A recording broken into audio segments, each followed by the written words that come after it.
All right, this is Jessie, Jessie's POV. I am coming to you live. I was planning on doing an entirely different show tonight. However, there has been at least one, possibly two terrorist attacks in France. Yes, more terror in France. You notice I didn't play my intro. I just basically jumped on. Well, that's why. All right. I will get all the links tweeted out in just a second. Even after the hour ends, I will continue to be here on Spreaker until I can get a good handle on the situation.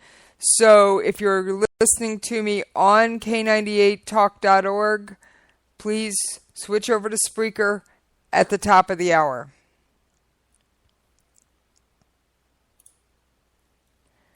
So I am going to join Fox News coverage, although I will be switching. I've got several audio feeds pulled up.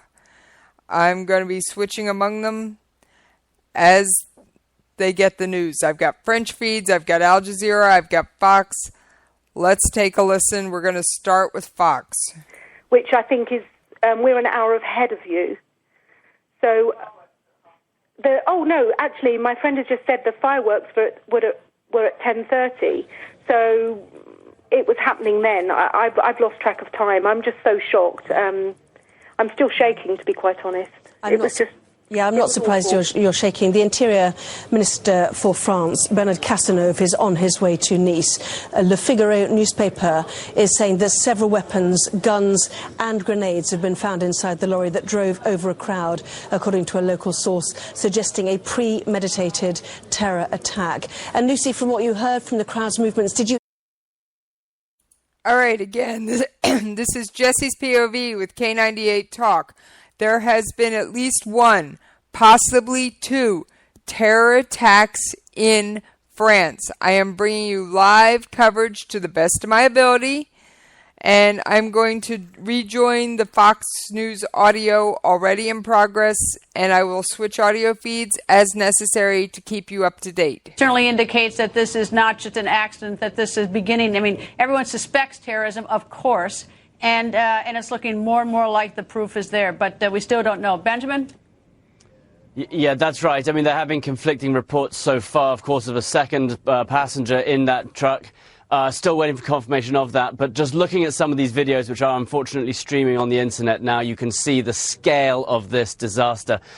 For a long way along this boardwalk, there are bodies littering the streets, some of them in very, very bad conditions. We're hearing stories of family members who are crying over the bodies of their loved ones who are still there, and I think the police still just trying to piece together the scale of this. The numbers keep rising. 73 was the last one we heard. As you've been saying, this boulevard was packed with people. This is the biggest day in the French year. Celebrations for the 14th of July, Bastille Day, their Independence Day, and in a tragic irony, Francois Hollande, the president, had just a couple hours earlier been saying that the threat level would be brought down. This was after a month of the Euro soccer tournament, which everyone thought would be the main target. And France had been primed, ready for any kind of an attack during that month, and nothing happened. And there was a real sense that they had sort of moved on after the November attacks and things were improving. And then tonight we hear this. And these are all too common, these calls that we get now. Something has happened, the threats. Europe has been on edge for much of the last year. And here we are again seeing the devastating proof of that. And again, people talking about possible gunfire. We don't yet know if that's confirmed. We think it was probably the police who were trying to stop that truck as it zigzagged a long way down the promenade. And this was the height of the holiday season, middle of the summer. The holidays are on. We can expect there to be a number of tourists among the dead there. But this today, just tragic for France.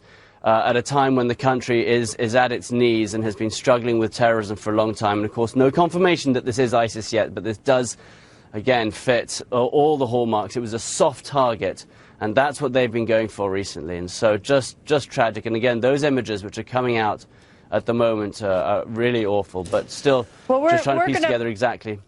Donald Trump is going to be talking in a short time about this, because it's obviously one of the issues that is going to consume the American electorate. But we are looking at the breaking news right now. New facts are coming in. 73 reported dead. That's the latest report. But even if we look back sort of what's been happening in Europe in a short time, we had Charlie Hebdo, January 7th, 2015, 17 dead. Then the attack at the theater in Paris, November 13, 130 dead. And now Bastille Day, which is just, it's just like the celebration we have here in the United States. Everybody gathers. It's exciting. It's fun. It's fireworks.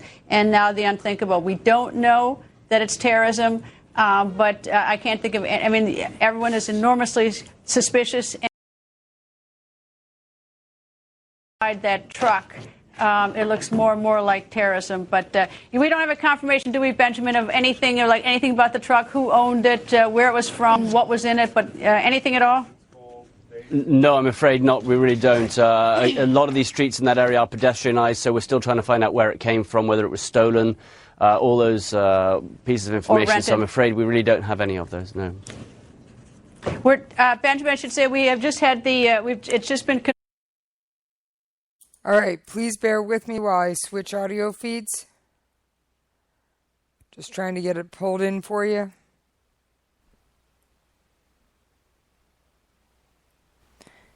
Bear with me here. I'm dealing with a whole new setup and a whole new audio system. So I upgraded to try and make my show better.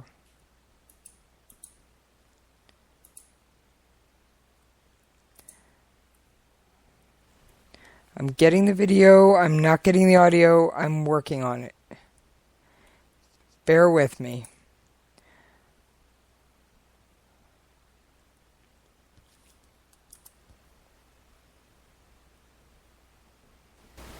This investigation is just beginning. It is just incredible. And Paris and France is no stranger to terrorism. In fact, Paris, none of us is stranger to terrorism. Have already had that experience of such incidents and such attacks. I am currently streaming Al Jazeera there's been English a feeling audio. of like, oh, could this be another attack, or is this something that is happening again?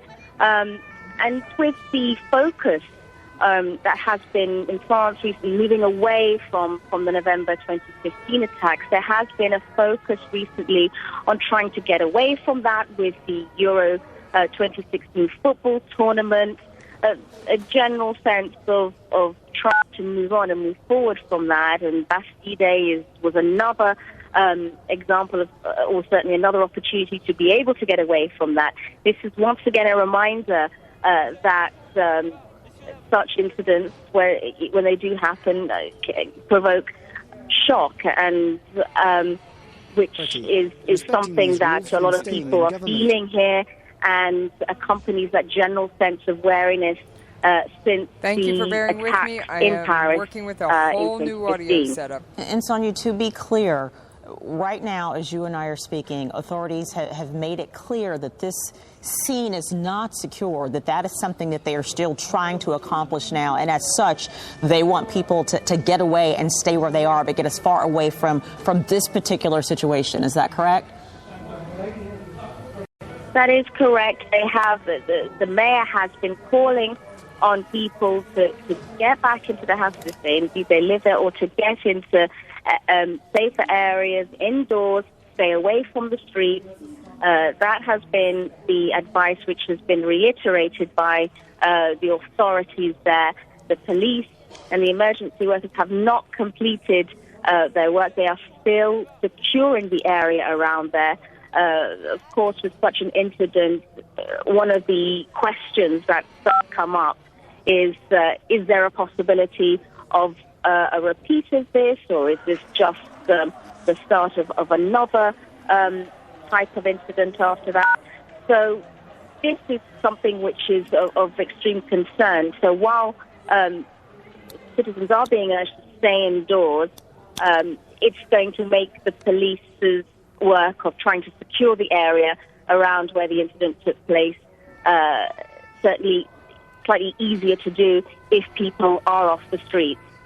Okay, Sonia, stay close. As you're gathering more information, we're going to bring in a security expert to talk about this. We'll get right back To you, our Sonia Gallego, live for us in Paris. So joining me now from London, from our studios there, is security expert Afzal Ashraf. He is a consultant fellow in international diplomacy at the defense and security think tank, the Royal United Services Institute.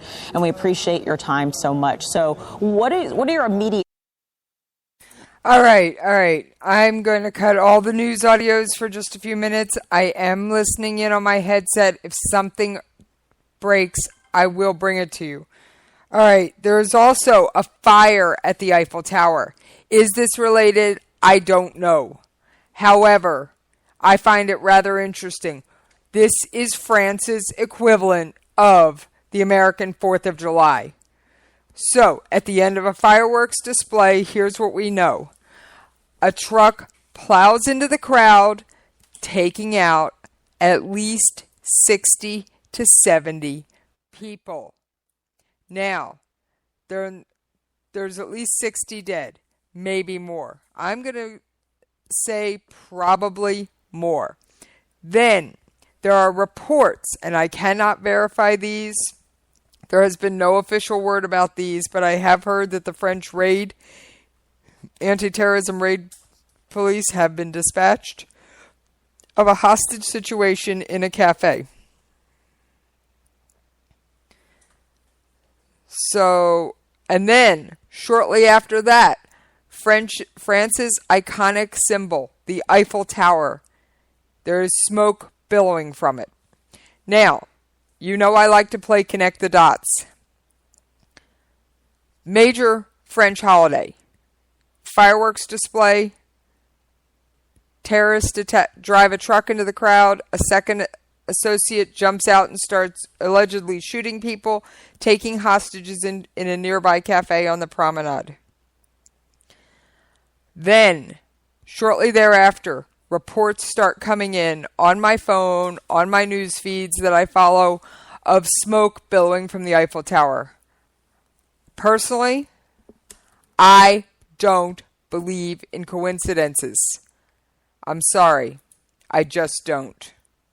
Now, I've got some audio. I have not had time to clean any of it up. So, and I'm on a new system, so you are going to have to bear with me, and we will roll with the punches together. All right? All right. So, I have been following this since before I got on the air. It was breaking during what would have been my original planned showtime for tonight. And I then had decided to postpone my show until a later time and decided I couldn't not bring this. So, let me see what I've got. I have no idea what track this is, so they're not labeled. Alright, give me just a moment.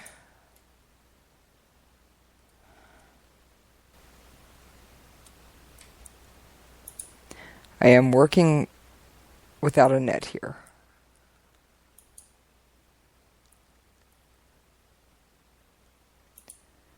Alright, this is interesting. I'm having trouble getting some audio to play. Bear with me, we will get it corrected.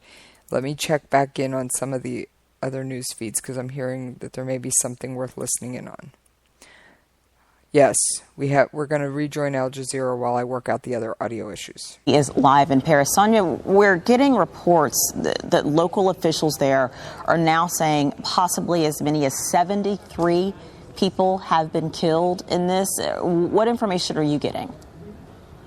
That's what the local authorities are saying. At least 73 have been confirmed, certainly to local media here.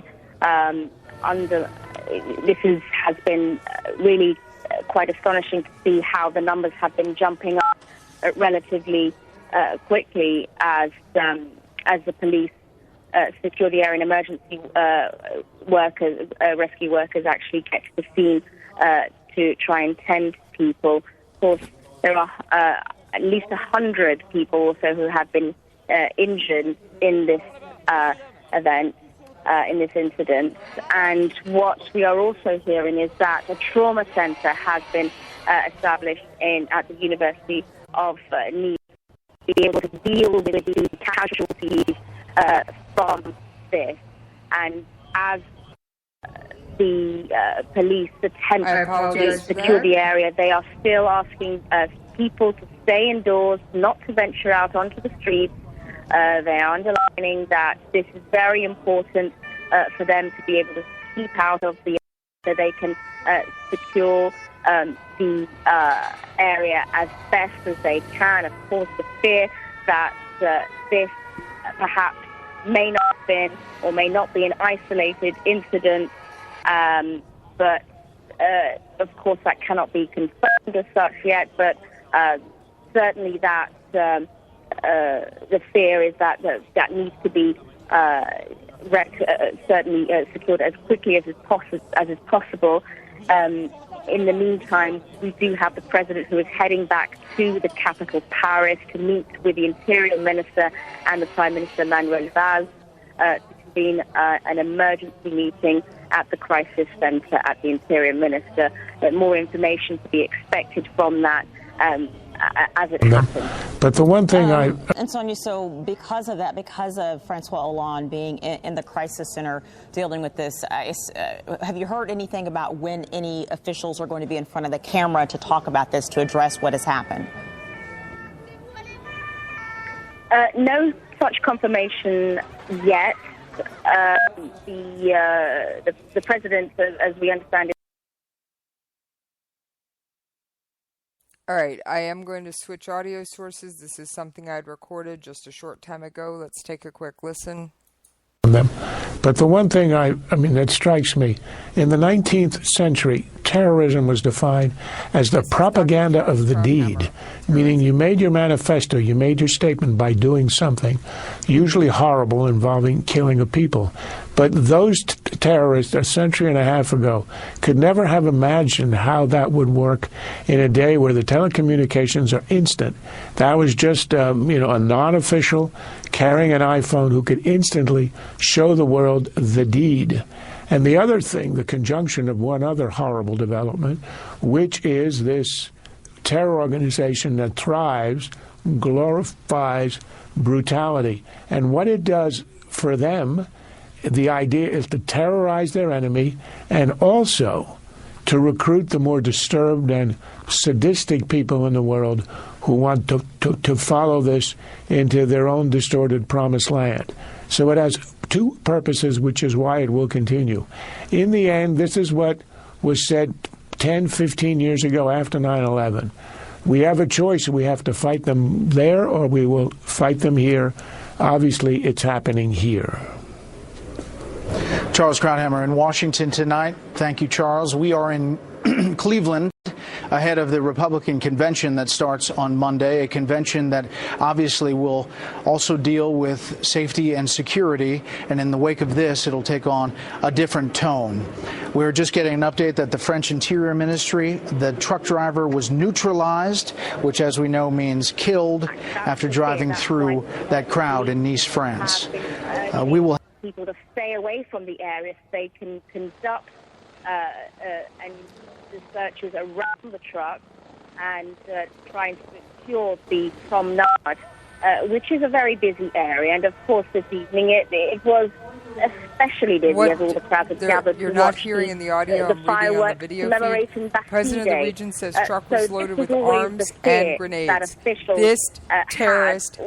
This was a terrorist attack, in your host's opinion. An incident occurring that had started to...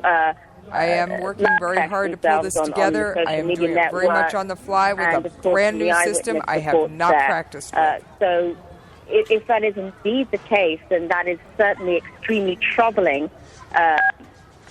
Certainly, France is still under a state of emergency and will be until July the 26th here. So that an incident like that could take place and could happen on such a prominent public holiday is a cause for real worry and very much a lot of concern in the hours to come security officials television or press Sonia in order to comment on what's happened. Now, we saw in the past few weeks, France was hosting the Euro 2016 Football Championship. There's a lot of made about the security ramp-up and the run-up to that tournament, and some people fearing that a possible attack could happen. The tournament's over. Is there any indication that the security might have dropped off a little bit? You mentioned this was a soft target. We don't really know what sort of preparations were there, but is there a chance that the security might have had their guard down? Well, it's possible. It's true that, if you like, just to give you an example, on the day of the final in Paris of the Euro 2016, we had 1,400 policemen at the fan zone. We had 1,300 at the actual football stadium, another 700 taking care of public transport. So, yes, the police in France has been overworked, overstretched massively over the past few months and weeks. Now, it's also important to note that today in his speech, François Hollande said that he would end the state of emergency in France on the 26th of July. Now, is that still possible? That, of course, was, a political statement that took place, a few hours ago. And now that is also in question. But the fact of the matter is, indeed, yes, we don't know what the security was for that specific event, but it's a fact that the police in France has been overworked a lot these past few weeks. That's right. James Andre, thank you very much. Just a recap of what's happening. At least 70 people killed in the southern city of Nice. We'll have more for you on that developing news as and when it comes. But in a moment, my colleague Mark Owen will be back here with more news for you. Please stay tuned to France 24.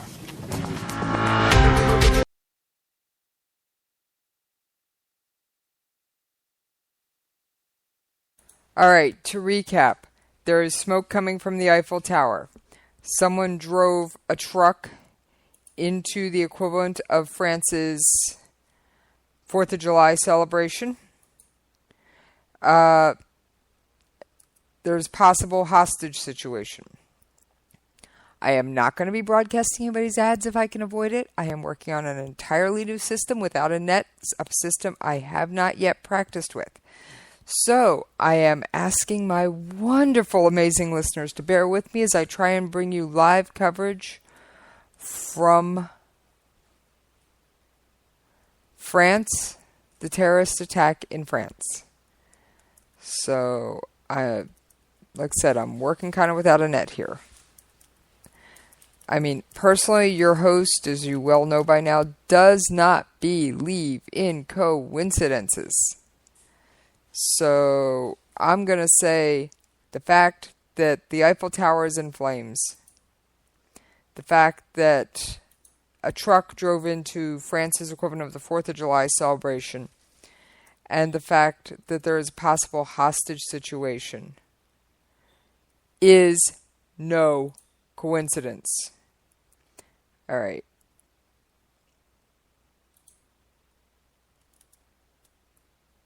We have just announced, the French authority have just announced yesterday that they will lift the state of emergency at the end of July. And so the question now is also, it's a political choice, decision. Do we have to keep on, having this security, exceptional security system, which is the state of emergency, of the president will still keep on his decision to lift it. So it's political now. All right, Anne Guidicelli, I'm French security analyst. Anne, thank you very much for your insight. We're going to go now to our producer, David Cody, who is in Nice. He joins us now on the phone. David, where are you in relation to what is going on? What do you know? So I'm about a block away from where the incident happened. I'm actually in holiday accommodation. I came to Nice just this morning, starting a bit of a break on holiday and enjoying the Bastille Day celebrations. But everything has changed this evening as the incident unfolded. Describe to me what you heard. So I had been with thousands of other people along the promenade watching the Bastille Day fireworks at about 10 o'clock local time. There were old people, young people, families and after they had finished, I was moving along with this crowd towards where I'm staying, and when I got closer to where I'm staying, I saw the truck. Now, when I was looking at the truck, I didn't see it moving. but very soon afterwards, screams started to ring out.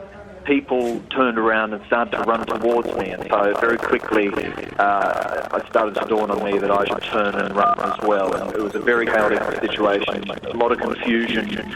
We didn't know what was happening. I turned and ran around the corner away from the promenade. People were tripping over, and then I started to hear bangs behind me.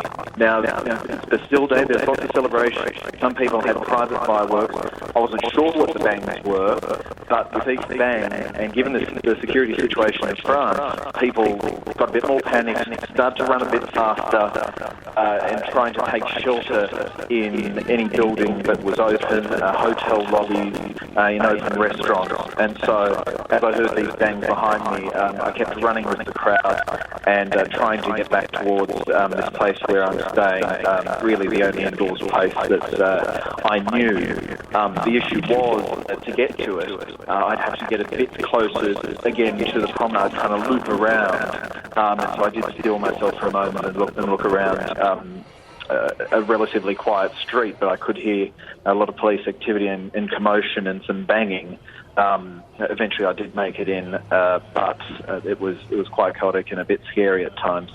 David, you described seeing the truck. Did anything about that strike you as odd? Did you think twice about that? I do apologize for the technical difficulties. Yeah, very odd. You know, that was the first thing that came to my mind before I realised that anything serious was awry.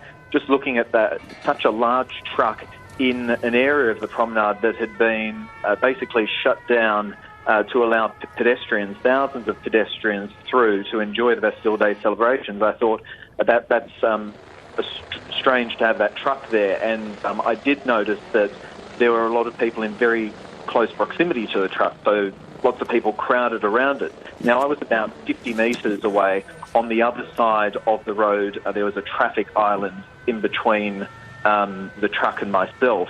And so in that moment, and we're talking, a second or two here, that I'm looking at it before people started screaming. It didn't appear to be moving, but I thought it was very odd to be there amongst all these people. And from listening to the media reports now, it's starting to dawn on me why it looked so odd and perhaps at what stage of this incident I was witnessing. And in fact, I can add a little bit to that truck. In particular, the president of the region, Christian Estrosi, has said that the truck, this particular truck, was loaded with arms and grenades. Now, as far as we know, nothing became of those arms and grenades because the situation seems to have been neutralized, at least for now. But that is what we are hearing from the president of the region. David, is it the area where you are? Is there still a sense of panic? Well, it's getting quite late now. I can see some people just now moving along the street. There are still sirens that I can hear, so very much an active situation in terms of emergency services and the police response. But just what you were saying about that truck and what could have been in it, that's incredibly worrying. Thank you for staying with us here on Frontside Cat. As we say, the breaking news coming from Nice, an incident which the police are describing as an attack. I have changed a lorry back to driven France into a 24 crowd. English. A crowd of revelers who were celebrating audio, Bastille Day, a national celebration here in France, turned to tragedy in this French Riviera town. Let me recap the details as we have them at this stage. We are told by authorities at least 60 dead. We are seeing quotes of over 70 being killed in other media. The situation took place on the Promenade des Anglais in Nice, a very famous location, which is where people are gathered to see the Bastille Day fireworks. And it was at the end of this display, with the area packed with thousands of revelers, partygoers, people coming out to enjoy July the 14th, France's national celebration, that this lorry you see here in the foreground of this still photograph penetrated a crowd of people, causing the kind of damage that is unimaginable to you and I. 60 dead at least. It could be higher. We are told that the driver descended from the cab and started firing. We don't know whether this is fact, we don't know whether this is rumour, but this has been reported. We're waiting for confirmation on that. But what we do know is that the driver of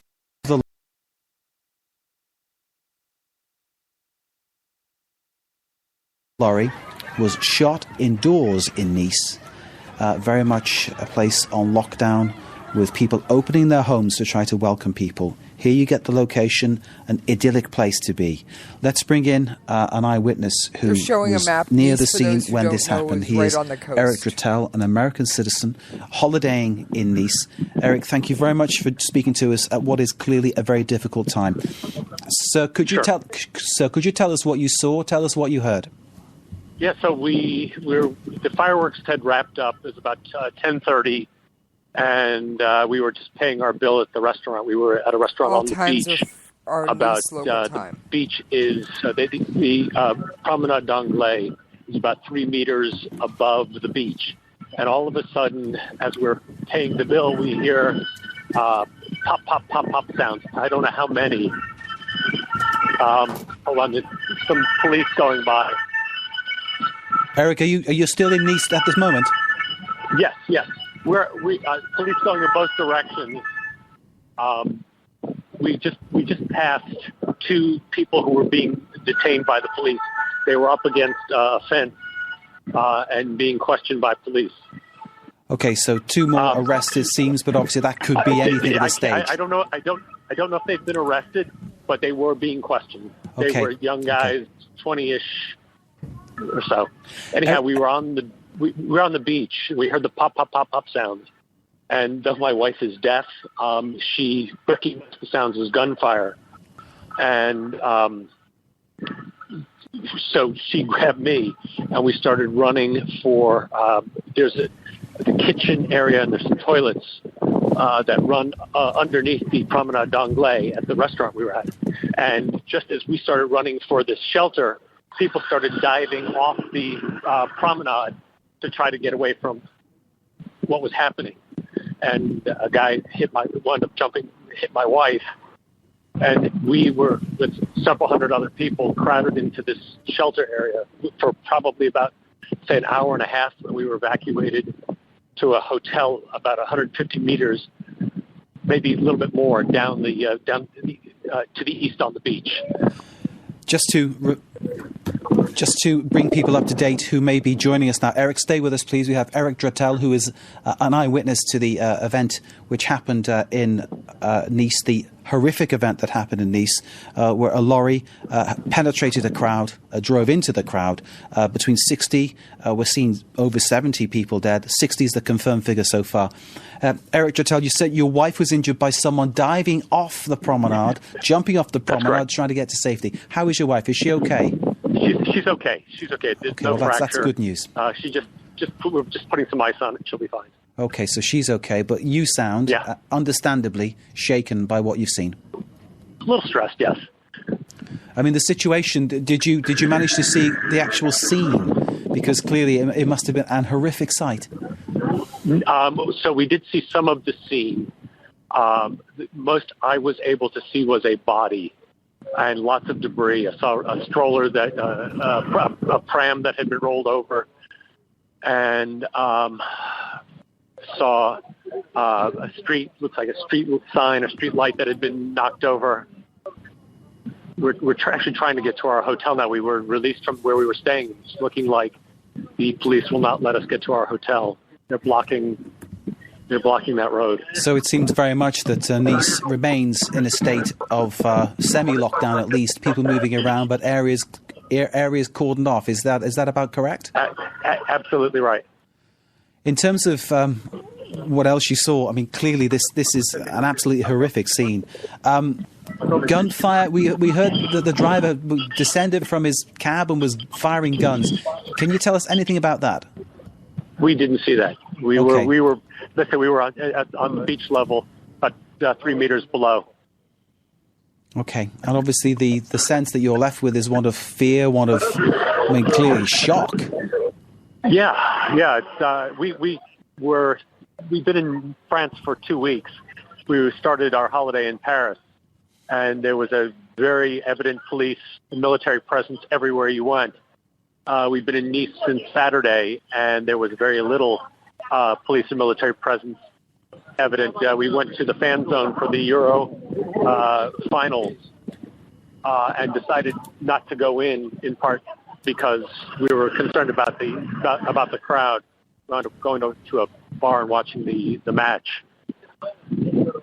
So you've taken part in some of the nice things that have been happening in France, but now of course seeing this, which is clearly a Bastille Day celebration. An update on the smoke billowing from the Eiffel Tower. It is attributed to an accident with a fireworks display.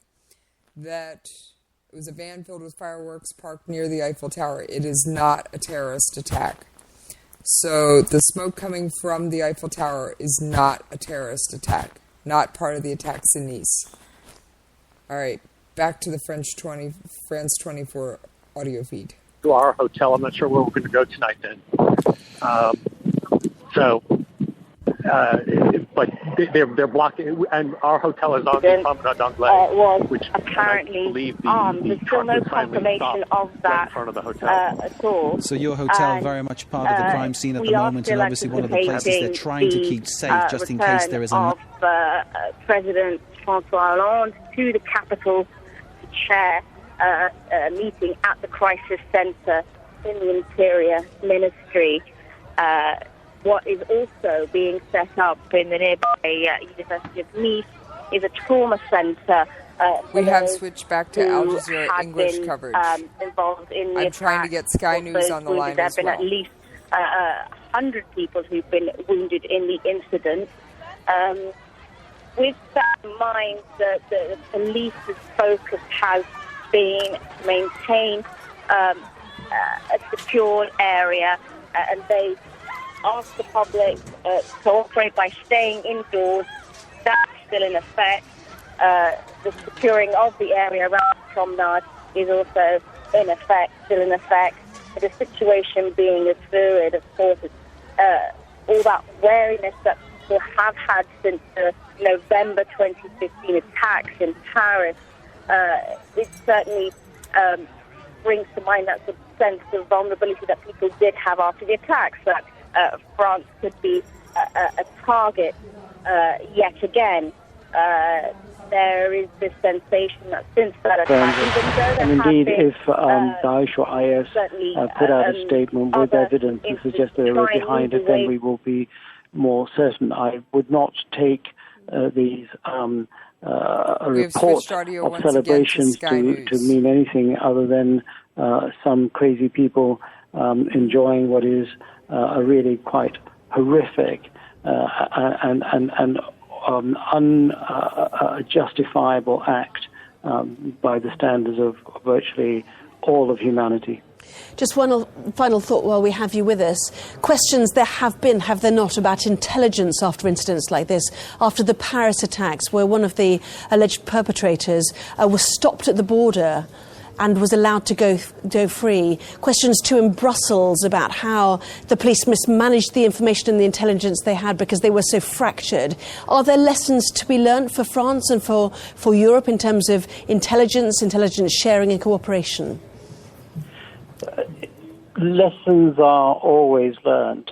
Any organization that is successful and professional will have a continuous improvement process. They will be looking at previous incidents and learning and adapting to reduce the risk of reoccurrence of any intelligence failures or any policing failures.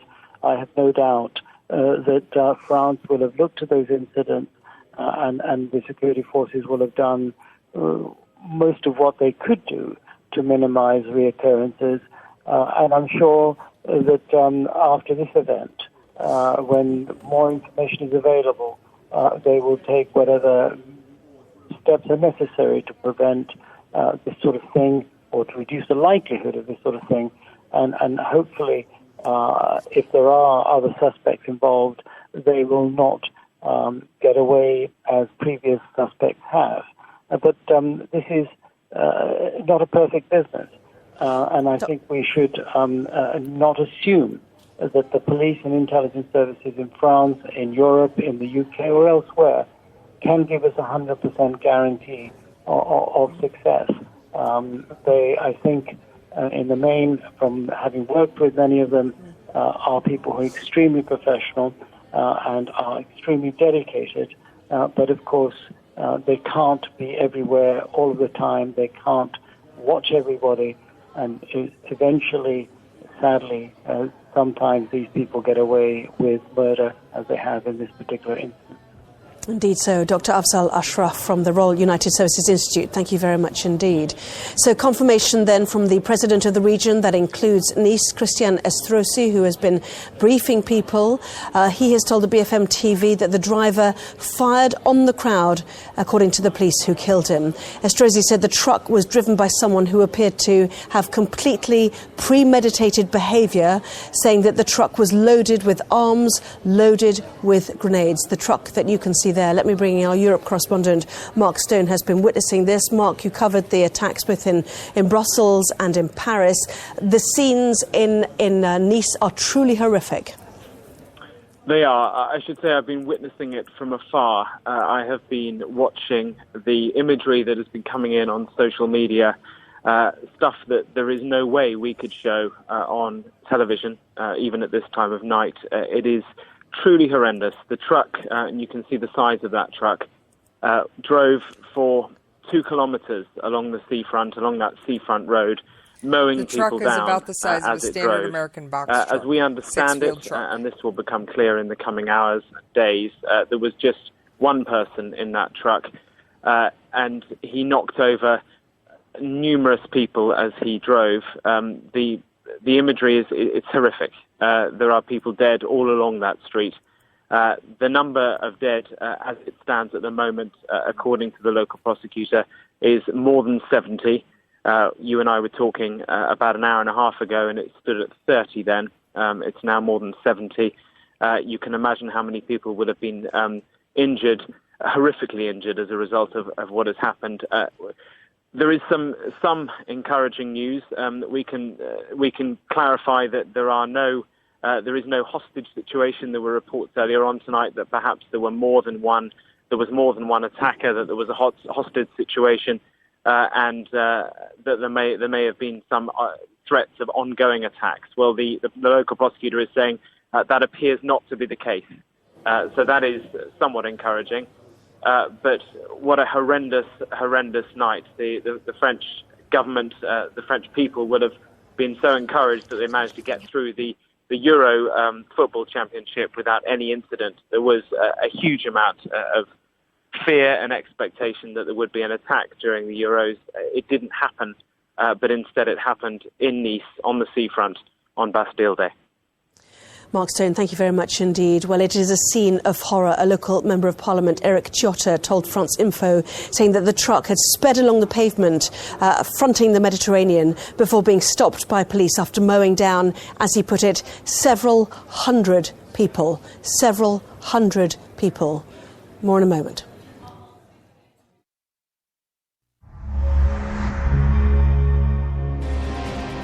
Foreign nationals are being evacuated.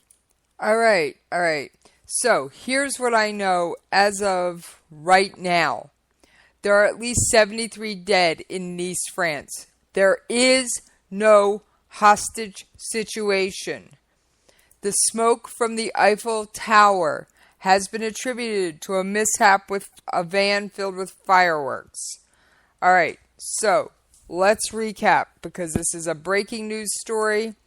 It is very much, as we know, a fluid and changing situation. Again, a truck plowed into a crowd at the end of a Bastille Day celebration on the coast of France in the city of Nice. The official death toll has now risen to 73. Personally, unfortunately, I expect that to rise. Shortly after that, there were reports of a hostage situation and smoke coming from the Eiffel Tower. There is no hostage situation. And the smoke from the Eiffel Tower, yes, there was black smoke coming from the Eiffel Tower. It has been attributed to a mishap with fireworks stored in a van near the Eiffel Tower for a fireworks celebration for Bastille Day. All right, let's rejoin Al Jazeera's coverage. Give me just a moment to pull it in. Today, on a holiday, that a Japanese on that emperor Day, people were having a great abdicated. time.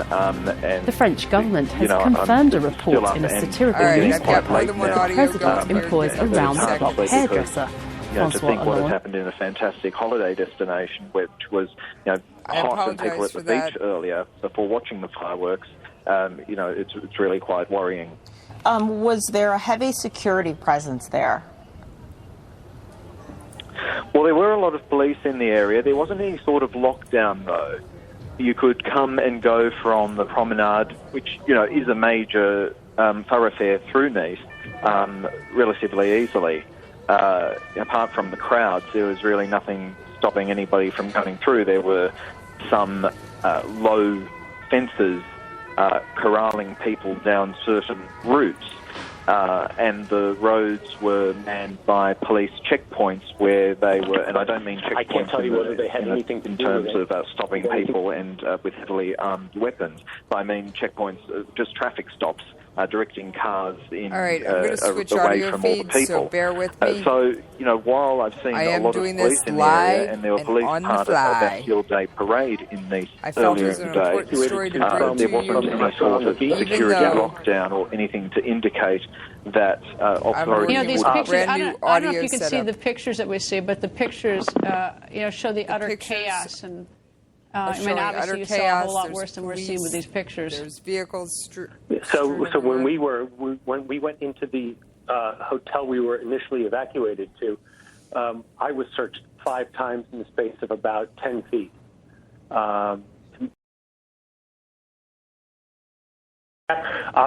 again, we were on the beach at the end of the fireworks, finishing dinner, and heard the pop, pop, pop, pop sounds. My wife recognized it as gunfire, and we ran for cover. About 100 or so people were immediately in there from the restaurant. It's a beach-level restaurant. And then by the time they let us out, there were about 300 or so people under there. I assume many came down from the road. We were evacuated to a hotel about 150 meters down the beach, and there were several people who were injured. That they had medics attending to them, and the police were looking for witness statements. Eric, thank you very much for joining us this evening. And just to recap, the number dead now, at least 7,300 or so have been injured. They do expect the death toll to rise. Beautiful night in Nice, celebrating Bastille Day like our 4th of July.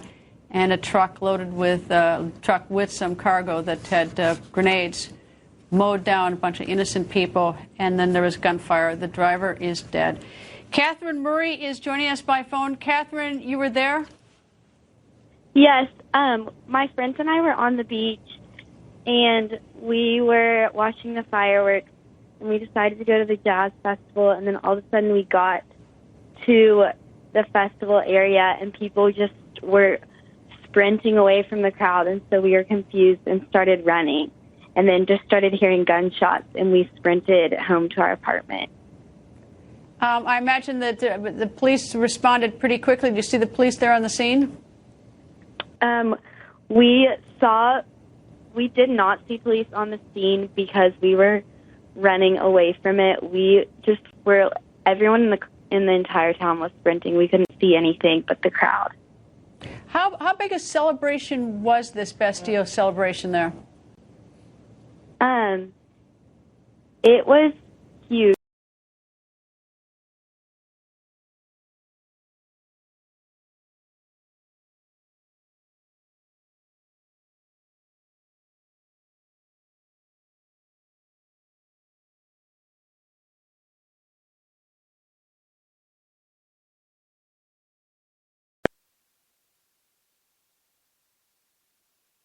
Okay, I appear to have lost the Fox News feed. Yes, it came back. There were a bunch of us there. How far were you from, if you can tell? I realize it's hard to tell with the noise of gunshots, but do you have any idea how far you were from the center of this death and destruction? Probably 500 feet. And how far are you now? pretty far. Thank you for joining us, and I'm glad you're safe, and it's good you called your family, and make sure your friends do, too. Thank you, Now I will. Now we have Joel Finster, who's joining us by Skype. He's also a witness. Joel, tell me what you saw. So I was on the beach watching the fireworks along with most of Nice when we were walking along looking to see if there was a concert taking place. The driver of that At which lorry point was we shot saw a dead huge by crowd the of people running That's the latest in a certain situation there. direction. These images, if you've been watching us, you've been seeing these images a number of times because obviously it's limited what we can get from Nice at this precise moment in time. But we've been trying to show you the kind of after effect and the sense of what is going on there. People are trying to find places to stay because they've been ordered to stay indoors by the police, and we know that local people are on France 24 and France24.com.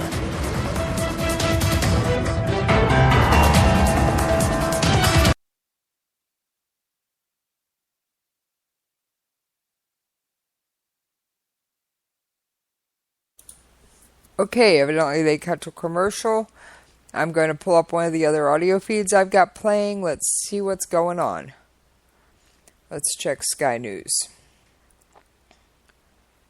So give me a second to get it pulled in. A phone number as well, the French code of 33144513100. And of course it's worth remembering that France is a very popular holiday destination for all those in Europe, not least the Britons. In terms of international reaction, we've already heard that Theresa May has put out a statement. This, of course, will be the first job for the new Foreign Secretary, Lisa, Boris Johnson. And also we've heard that the White House has been briefed. And Donald Trump, we understand, has cancelled a news conference to announce his running mate. Lisa, very briefly, if you don't mind. Yes, I mean, American politics essentially stops for no man. So I think it is quite surprising that, as you say, Republican presidential hopeful Donald Trump has put out this note on Twitter. He had planned to announce who would be his running mate tomorrow. Lots of speculation it was going to be the Indiana Governor Mike Pence. Donald Trump has said in a tweet, in the light of the horrible attack in Nice, France, I have postponed tomorrow's news conference. It is, of course, still just before 8 o'clock in the evening in the United States. And, of course, Lisa, comments from President Obama, who's spoken of his horror as well. Lisa, thank you very much. Full coverage coming up for you Just at midnight. Just a reminder, this audio is coming from Sky News. And it looks like they're going to a commercial, so we're going to switch sources again. Walking around a little bit hysterical and dazed on the phone, trying to reach people and tell them that they're okay. It was Jack Lew's second meeting with Britain's This was going to happen. We knew they were going to hit Nice. We knew it. What? Talk to me about that. Talk to me about that feeling. I'm sorry? I said talk to me about that. Talk to me about that feeling. Well, this city is an international city. It's a city that lives on tourism. We just hosted the Euro here. I've switched back to Al Jazeera We've had English. a lot of guests from all over the world. It's a city that is multicultural. It's a beautiful city. It's a city with heart, with an incredible history, and we knew it. We knew that they were going to hit us. The other day I went to the beach and I left because I thought they're just going to come and shoot us here at the beach. We feel like sitting ducks here. Carol, this is really big. So this is something that has been top of mind for you for how long? This has been what? Top of mind for you, something that has concerned and worried you for how long? Ever since Charlie Hebdo. You know, living in France, I'm a French citizen. I'm half American, half French, and I live here with my husband. And ever since Charlie Hebdo, we just have not felt safe in France. We feel very unsafe in France. As a matter of fact, I see the army walking around with their machine guns, and they're giggling, they're laughing, and they don't seem to be really looking. They seem to be more like they're just hanging around. They're not really looking for anything. And this truck that went through, you know, the Promenade des Anglais, which is the street that is the length of the beach area where everyone goes to watch the fireworks. Okay, we can watch it from our balcony here, but no one was supposed to drive on that road. It was closed off for 100 for Bastille Day. And how did that truck even get by the barricades? That truck should have been stopped the minute it got by the barricades. The truck came from Magnan, which is by the airport. And it came down to this area right behind the Negresco, which is the heart of the city. And the truck got past the barricade, Why? Why? Carol, how? You sound understandably angry. And in fact, one of our producers who was there said that he saw the truck and it did immediately strike him as odd that a truck like that, a truck of that size, was near. There's the truck. We have it on our screen right now. Was near following on from this type of situation, this type of celebration, a crowd. Sorry, and you too are angry about that. Checking to see who's got the best coverage. Angry, and you know what? And not that surprised, because they don't seem to be doing a really good job of keeping us safe at all. It doesn't seem to be all that serious. It really doesn't. Has it changed how you live your life? Absolutely. All right, I do have to end my audio here. There is another show scheduled. I will be back to you shortly. Give me just a few moments to get everything queued back up and pulled back together. Thank you for listening to my live coverage of the terrorist attacks in Nice, France. I don't have anything queued up to play for you, so we're just going to cut it here, and I'll be back with you shortly.